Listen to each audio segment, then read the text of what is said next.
¿Qué tal? Buenas noches, mi nombre es Daniel Lima, estudiante de Seminario de Estado, Violencia y Seguridad en América Latina. Y yo hoy les vengo a hablar sobre la violencia silenciosa en Colombia, que ha sido el tema que he venido hablando desde que inició el semestre.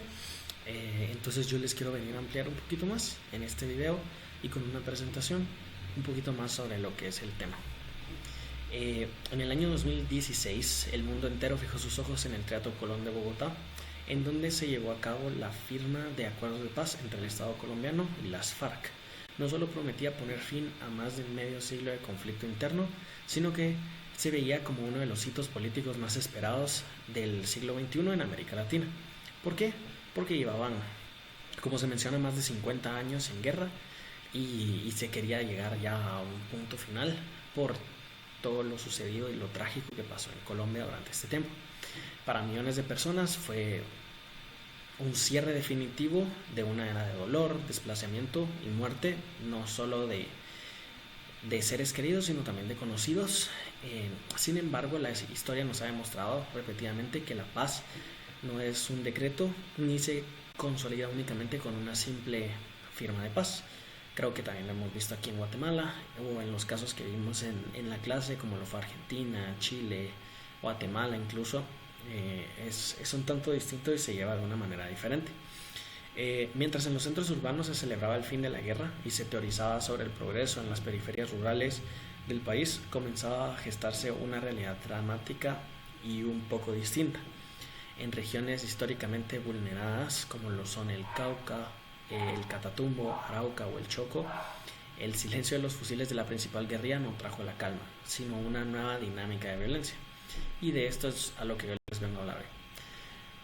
Hoy les voy a hablar de los asesinatos de líderes sociales y comunitarios que empezaron a multiplicarse luego de la firma de los acuerdos de paz en 2016 entre el Estado colombiano y las FARC. Ahora yo les voy a hablar un poco de la geografía al vacío. Bueno, para comprender la raíz de este fenómeno es indispensable desmitificar la noción del Estado. Académicamente tenemos que concebir al Estado como una institución fuerte y con presencia en todo el territorio nacional, o bueno, por lo menos eso es lo que creemos y lo que todo el mundo espera. Sin embargo, la práctica es distinta, nos revela que hay una brecha profunda entre la capacidad del gobierno central para poder emitir directrices desde la capital y su capacidad real para garantizar el derecho a la vida, la seguridad y el bienestar en la ruralidad dispersa. Durante décadas, las FARC ejercieron un control sobre distintos territorios, más que nada los territorios que les mencionaba antes, como el Catatumbo, el Cauco, entre otros. Si bien este dominio se basaba en la ilegalidad y la coacción, paradójicamente ellos proveían seguridad y orden dentro de estas mismas comunidades. Tras la desmovilización y el desarme del grupo guerrillero de las FARC, estas regiones experimentaron un vacío de poder inmediato y se esperaba que a la hora de encontrar estos vacíos el Estado fuera quien tomara acciones o llegara a estas partes que se quedaron sin un dominio, por así decirlo. El error crítico del Estado colombiano no fue solo en velocidad, en toma de acciones, sino que realmente nunca llegaron y nunca se aparecieron. No lograron ocupar de manera ágil y legítima estos espacios. Por lo que, como lo veíamos con el licenciado Daniel, antes lo que pasa es de que al Estado no haber incidido o no haber tenido una movilización rápida y efectiva en estos puntos críticos del país, realmente lo que pasa es que ex grupos FARC volvieron a tomar el dominio de esto. Sin embargo, trajeron más muertes, más desestabilización en lo que eran estos estados, por así decirlo. Lo que tuvo que haber hecho la transición esperada debió ser más institucional. Se esperaba que el Estado llegara con escuelas, hospitales, infraestructura y sistemas de justicia más eficientes, pero lo que ocurrió fue un abandono prácticamente. Ese vacío se convirtió en el escenario perfecto para la incursión de disidencias, redes de narcotráfico y organizaciones criminales que competían por el control territorial. Básicamente esto fue lo que pasó. estos nuevos grupos FARC ex grupos FARC ahora, volvieron a tomar esto, y sin embargo, como ya existían líderes sociales o líderes comunitarios, ellos decidieron infligir terror en la sociedad con el simple hecho de matarlos y volver a tomar ellos el control. Ahora, el líder social como un obstáculo y la destrucción del tejido colectivo. Este es un tablero geopolítico local donde la figura del líder comunitario se transforma en un objetivo militar. Los líderes no son actores armados, representan organización, autonomía, defensa de los derechos humanos y protección de los bienes comunes. Cuando un líder, por ejemplo, denuncia la minería ilegal, se opone al despojo de tierras o rechaza la siembra de cultivos ilícitos, interfiere directamente con las economías criminales, y ahí es donde ya encuentran ese tipo de choque con los líderes comunitarios, por lo cual su solución más fácil es deshacerse de ellos.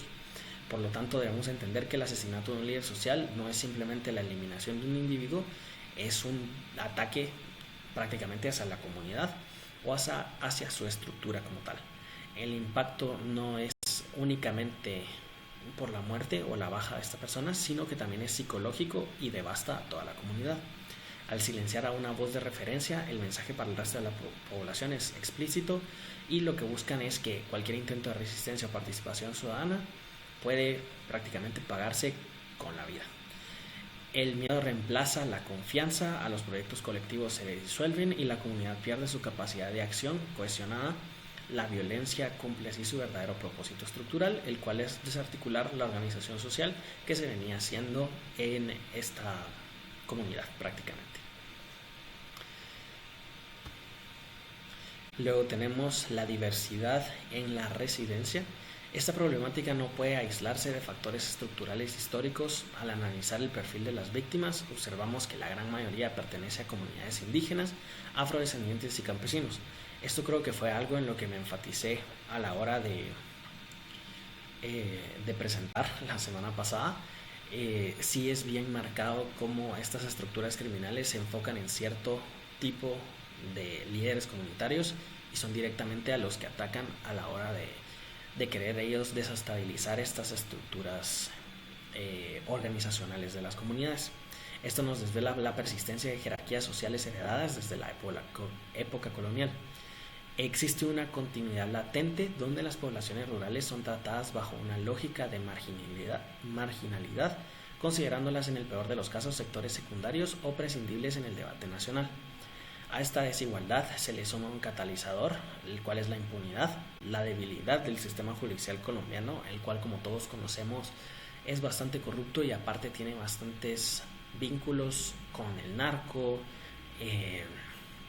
no solo dentro del país, sino que también lo exteriorizan, ya que se puede considerar que mucho de su economía también viene de estas entes criminales, por lo que la debilidad del sistema judicial, identificar a los autores intelectuales y aplicar condenas ejemplares genera un efecto prácticamente de permiso ante la sociedad y realmente nunca se toman acciones. Cuando matar a un defensor de derechos humanos no conlleva consecuencias legales, los actores violentos se fortalecen y la legitimidad de estas comunidades realmente no existe. El Estado se erosiona de manera irreversible ante los ojos de las comunidades, quienes perciben un estado de total indefensión. Ellos simplemente se sienten poco protegidos y no se puede hacer nada. Como conclusión, yo quisiera dejar que el caso colombiano nos obliga a reformular conceptualmente qué entendemos por paz.